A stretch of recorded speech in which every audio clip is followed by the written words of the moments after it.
السلام علیکم ناظرین، واشنگٹن ڈی سی سے میں ہوں جہاں زیب علی، اور واشنگٹن سے ہم آپ کے لیے گرما گرم خبریں اور گرما گرم تجزیے لے کر آتے ہیں۔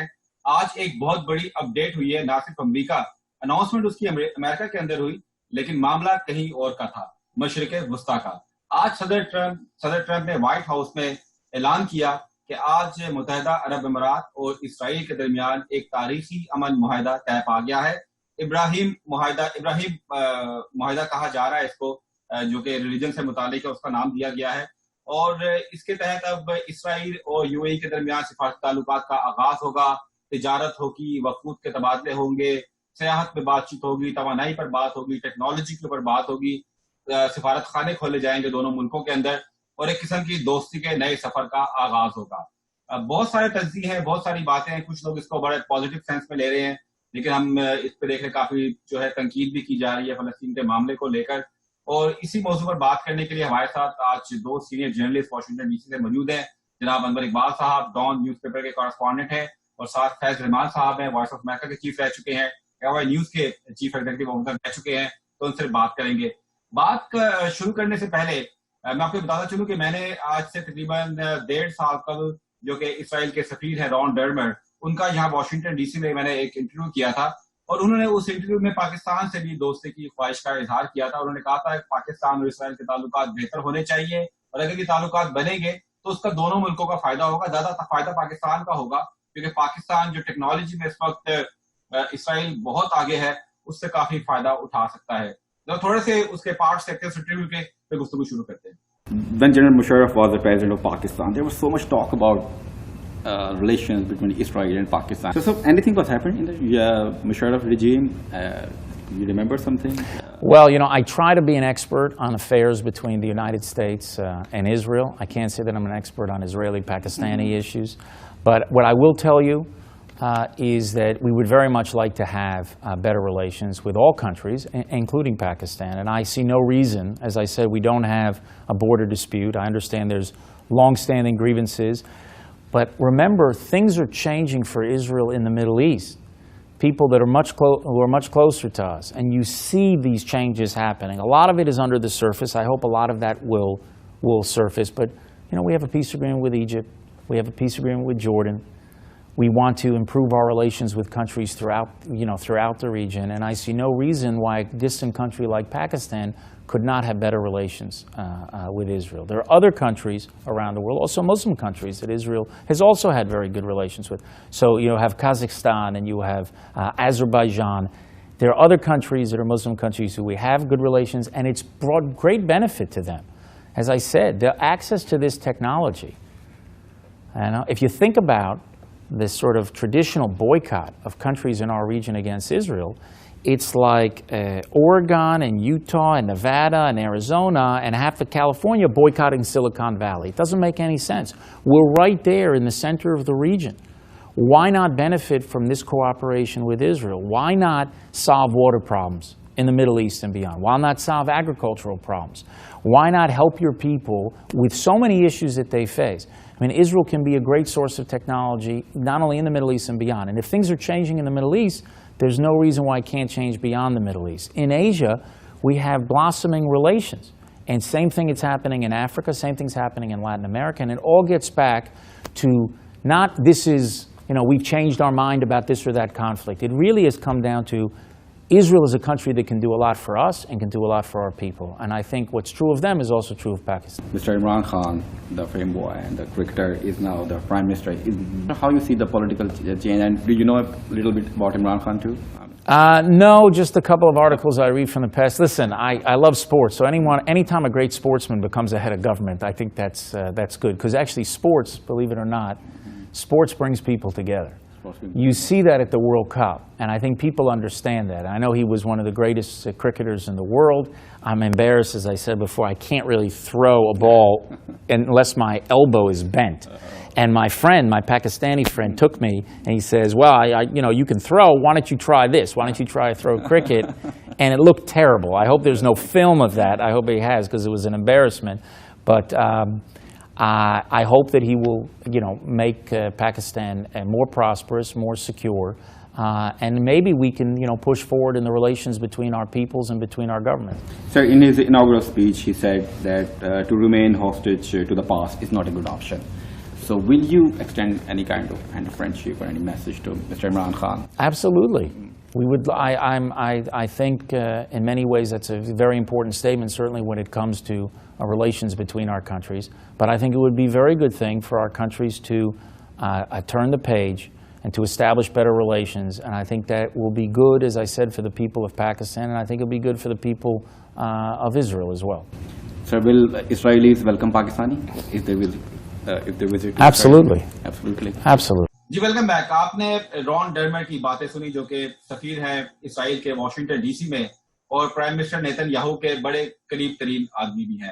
انہوں نے اس انٹرویو میں جیسا کہ آپ نے سنا انہوں نے کہا کہ عمران خان کو بھی وہ پسند کرتے ہیں اور یہ واحد اسرائیلی سفیر ہیں جو کہ پاکستان کا دورہ بھی کر چکے ہیں اور انہوں نے ایک قسم کا پاکستان کو دوستی کا پیغام بھی بھیجا تھا. اس ٹاپک پر بات کرتے ہیں. فیض رحمان صاحب, آج صدر ٹرمپ نے اناؤنسمنٹ کی اور یہ دوستی کا ایک نیا سفر کا آغاز ہوا ہے یو اے ای اور اسرائیل کے درمیان. میں تو آپ سے یہ پوچھنا چاہ رہا ہوں کہ دوستی ہونا, سفارت کاری ہونا آپ کے خیال میں کوئی بری بات تو نہیں ہے؟ ہماری تو انڈیا کے ساتھ بھی دوستی ہے, انڈیا میں ہمارا سفارت خانہ ہے, پاکستان میں انڈیا کا سفارت خانہ ہے, کشمیر میں جو کچھ ہو رہا ہے پچھلے 70 سال سے وہ سب دیکھ رہے ہیں, اس کے باوجود ہمارے ان کے ساتھ سفارتی تعلقات موجود ہیں. تو تھوڑا سا اس حوالے سے بتائیے گا کہ حرج تو کوئی نہیں ہے. جہاں thank you very much for inviting me. ماشاء اللہ آپ بہت اچھا کام کر رہے ہیں. اچھا اب دیکھیے, جو آپ کی جو بات ہے وہ اور یہ جو آج جو کچھ بھی فیصلہ ہوا ہے, اناؤنسمنٹ ہوا ہے اور صدر ٹرمپ نے اس کو جس انداز سے پیش کیا ہے, اس کے بعد ان کے داماد جیرڈ کشنر نے سوالوں کے جواب دیتے ہوئے جس طرح سے اس کو پروموٹ کیا اس پورے معاملے کو, اور پھر جو عالمی رد عمل سامنے آیا ہے. اچھا ایک اور بہت اہم بات یہ ہے کہ ٹرمپ کے اناؤنسمنٹ کے بعد بائیڈن جو کہ ظاہر ہے ان کے بالکل اپوزٹ پارٹی کے پریزمپٹیو نامنی ہیں, انہوں نے بھی اس ایگریمنٹ کو, اس معاہدے کو ویلکم کہا ہے. البتہ یہ ضرور کہا انہوں نے کہ ہم نے اس کی بنیاد رکھی تھی, لیکن بہرحال یہ ایک اچھی چیز ہے اور it's good for the region. اس کو بہت وسیع تر تناظر میں دیکھنے کی ضرورت ہے. یہ معاملہ صرف یہ نہیں ہے کہ اسرائیل اور ایک اور نئے عرب ملک کے ساتھ ان کے معاملات طے پا رہے ہیں. آپ کو اور آپ کے ناظرین کو معلوم ہے کہ اسرائیل کے سے پہلے مصر کے ساتھ پورے فل تعلقات ہیں, اسرائیل کے جارڈن کے ساتھ پورے تعلقات ہیں.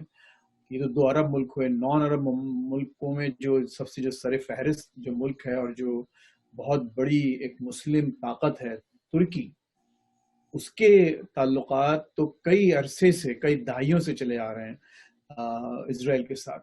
تو وہ ایک ڈفرینٹ ایشو ہے. لیکن جو دیکھنا یہ ہے کہ اس وقت اچانک یہ جو بات سامنے آئی ہے تو اس کے 2-3 بڑے اہم, ایک تو یہ کہ اسرائیل میں خود انتخابات ہو رہے ہیں. ہمارے جو وہاں کے وزیر اعظم ہیں نیتن یاہو صاحب, ان کی پوزیشن کافی اس میں تھوڑی سی مخدوش نظر آ رہی ہے. اچھا ادھر ٹرمپ صاحب ہیں, ٹرمپ ایک الیکشن میں جا رہے ہیں اور پاپولیرٹی میں پیچھے چل رہے ہیں. پولز میں ان کے نمبرز بہت تشویشناک ہیں ان کے لیے اور ان کی پارٹی کے لیے.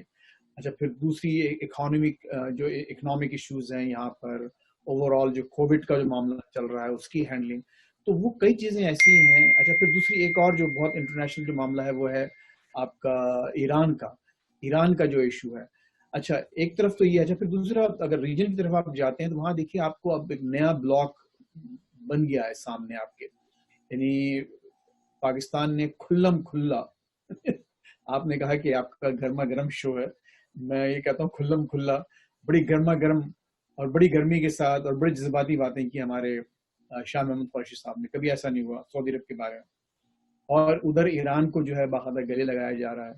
اچھا ایران, چائنا اور پاکستان اور جو دیگر ایون بنگلہ دیش میں کسی حد تک شامل ہونے کی جس کو ایک وعید دی جا رہی ہے, وہ بھی اس بلاک میں شامل ہو رہا ہے. تو انڈیا کے گرد ایک چیز بن رہی ہے. تو یہ پورے تناظر میں آپ دیکھیں تو, اور پھر اس کے بعد خود جو ہمارے سعودی عرب کا جو پاکستان کے ساتھ ناراض ہونا, خود یو اے ای کے جو معاملات ہیں ہمارے ساتھ وہ بہت سرد مہری کی طرف جا رہے ہیں. تو میرا یہ خیال ہے کہ یہ معاملہ محض اتنا سادہ نہیں ہے, یہ میجر